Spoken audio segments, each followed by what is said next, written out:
Welcome to the video, and today I'm going to show you how to do some basic photo editing in Lightroom on iPad. So let's get into it. Okay, so first of all, these are some photos that I took this morning, and we're going to start editing them. These are straight out of camera. These brighter ones are HDRs. Basically the camera took 3 photos and stitched them all together, so those have more dynamic range, but they are not raw photos, so I can't edit those aspects of them. And then there should be some other ones that are raw, so all of these ones at the top are raw, and we can edit all the raw aspects of them. Now, I took all these photos on my Canon R7, so that is the camera device I used for this. So let's get started grading some of these. This photo looks great, but let's tweak some things. Okay, so we can go over here to light, and we can bring our exposure down just a little bit. I think it's just a little overexposed. And we can bring the contrast up just a tiny bit, like that. A little bit less. I think the highlights are a little bit too bright, so we can bring those down. And then we can probably go into color. And that all looks good. Just maybe change the hue of the green just a little bit. Make it a little bit greener. We don't want to do this too much, otherwise it'll cause some weird looking effects, so where the other colors that aren't green but are around the green kind of look weird. So just not a ton, but we want some of it. And then let's go into the blue. Change that a little bit, as well as that. And we can zoom in a little bit, make sure everything looks good. It looks good enough. I mean, we're zooming in a lot there. And that's it. I mean, pretty easy. The photos out of the camera are really excellent, especially the HDR ones, so there's not a lot I have to do to make them look pretty good. Now, something interesting I can do, say I want to copy this grade to all the other pictures I took with the settings, we can tap these 3 dots up here and hit copy settings. Then we can select which settings we'd like to copy, and I would like to do the profile, the light, and the color, and I can hit the check mark. Now those settings are copied, and I can go to the next photo and hit that again and paste settings. And all the settings are pasted. Now, all the photos are a little bit different, so you might have to adjust some things a little bit, but it works pretty well. Now, let's move on to some of the raw photos that I took. Those need to have a little bit more work done to them. So let's do this one, for example. Let's bring down the total exposure and the highlights especially. Actually, let's bring up the exposure again. And then let's bring up the shadows like that. Now, because this is raw, I can adjust the color temperature easier, so let's make it a little bit warmer. Add some vibrance and some saturation.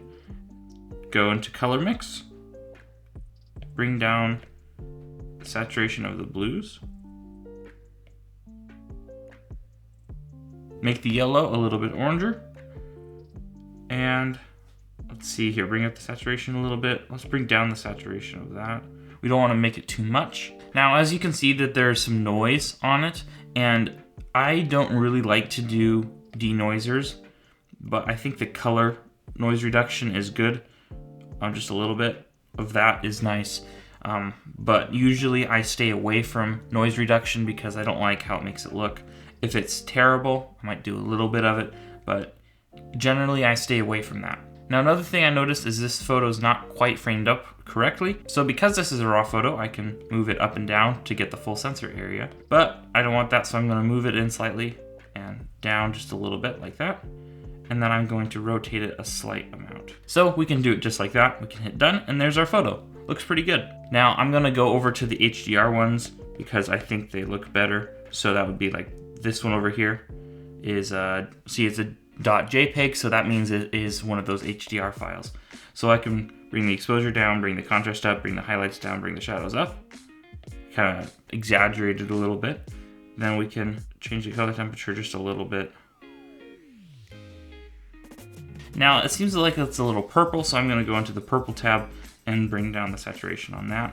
I could also change the tint if I wanted to, but I think that gives us a better result. I'm going to change the tint a little bit. There we go. That looks pretty good. Our trees have turned a little bit different, so I'm going to go into that. And I'd say that looks pretty good. Now, these earlier photos I took were a little bit darker, so some of the newer ones, like this one, are much brighter, and I think are a little bit easier to grade. So this one, we're going to crop it in just a tiny bit, and we're gonna rotate it because it's not quite level. There we go. And as I said earlier, this was a little bit afterwards, so these earlier ones were a little bit harder to do because of that. But these later ones I think are gonna turn out a lot better. Okay, so we have our photo here. Let's bring up our exposure a little bit and our contrast. Then we're gonna bring down our highlights, bring up our shadows just a little bit. And bring down our whites.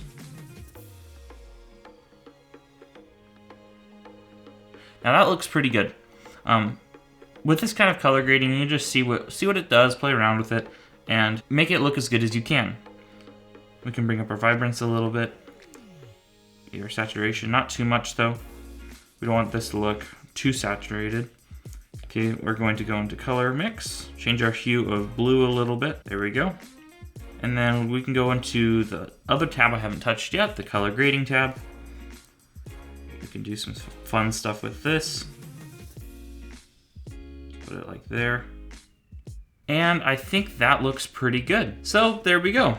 We can zoom in a little bit. See, the mountain's not quite in focus, but the trees are, so I probably should have focused on the mountain, but it's so far away that even if I was focused on it, it wouldn't be as sharp as it could be. Now, I shot all these photos at 35mm on my camera, so if you know what that is, that will give you some perspective to where I am.